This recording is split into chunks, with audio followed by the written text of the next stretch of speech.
दोस्तों नमस्कार। हमारे साथ में हमारे आदरणीय बड़े भाई इंटर कॉलेज के प्रिंसिपल श्री अनिल कुमार वर्मा जी हैं, जिनके पिताजी का अभी हाल ही में निधन हुआ है। इस संबंध में आपने एक नया कुछ करने का संकल्प लिया है, उन्हीं के मुंह से सुनेंगे।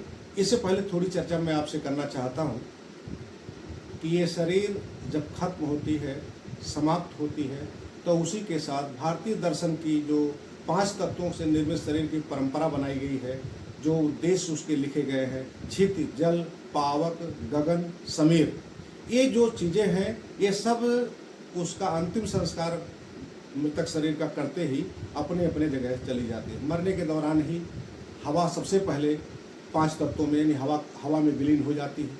इसी तरह से अन्य तत्व भी, क्षिति माने पृथ्वी यानी मिट्टी, तो शरीर का जो अवशेष जलने से बच जाता है वो पृथ्वी यानी मिट्टी में चली जाती है।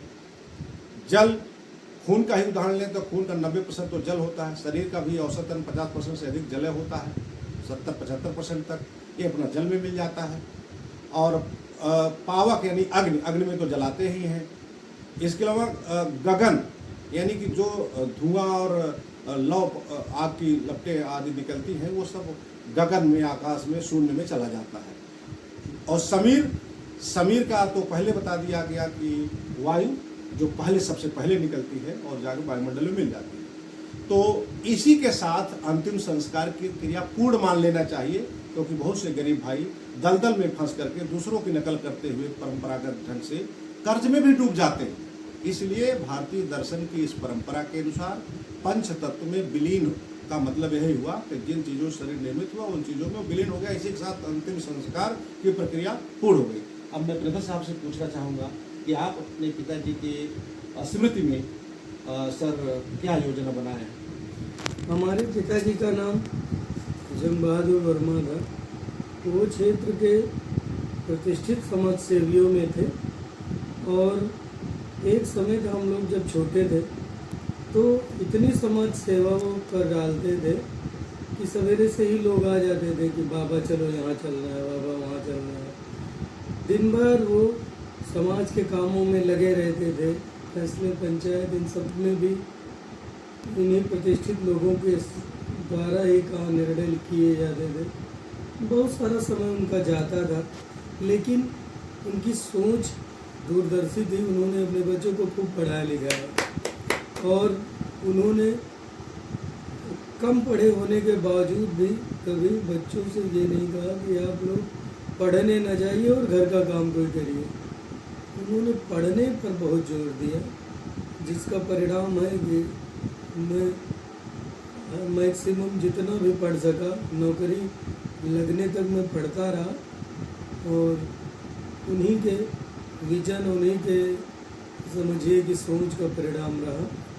और जीवन में उनका जो सबसे बड़ा लक्ष्य था समाज सेवा ही था।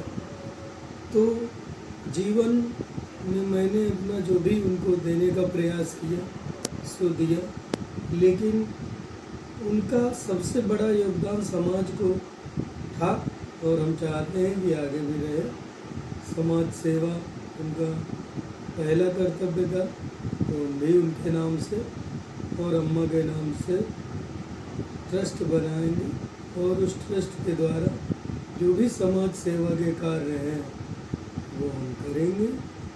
और चाहे उसमें गरीब बच्चों को पढ़ाई में सहायता प्रदान करना हो, और चाहे गरीब परिवारों की बेटियों की शादी में सहायता करना हो, या अन्य कोई जो हमारे मित्रगण और हमारे जो भी भाई बंधु हैं वो परामर्श देंगे, तो इन्हीं चैरिटी के कामों में उस ट्रस्ट के माध्यम से मदद की जाएगी, जिससे कि जो लक्ष्य रहता है हर पिता का कि मेरा नाम करेगा रोशन, तो उनका नाम रोशन करने की छोटी सी कोशिश करेंगे।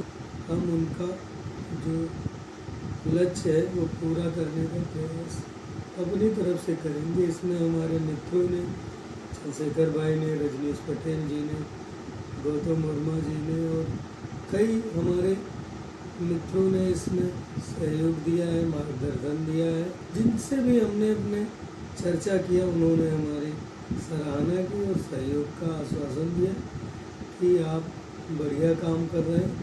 और हम चाहते हैं कि जो समाज में अनेक प्रकार की कुरीतियाँ हैं जिसमें पूरा जीवन समाज के लोगों का चला जाता है और वे पढ़ाई लिखाई, बच्चों की दवा इलाज और अन्य आवश्यक खर्चों में कटौती करके ये सब दुनिया भर के काम करते रहते हैं, उस पर थोड़ा अंकुश लगे। हमें अपनी क्षमता के हिसाब से जो जीवन के वास्तविक उद्देश्य हैं, लक्ष्य हैं, इन सब पर ध्यान जाए समाज का, यही हमारी इच्छा है। बहुत बहुत धन्यवाद प्रिंसिपल साहब। इसका मतलब आपने ये जो उद्देश्य बनाया है ये समाज को एक नई दिशा देगी, ऐसा हम विश्वास कर सकते हैं। आपका ये प्रयास बहुत ही सराहनीय है और इसमें मृत्यु भोज को भी विराम लगेगा, क्योंकि ये दावत का विषय तो नहीं है, किसी का शोक का विषय होता है। बहुत बहुत धन्यवाद सर।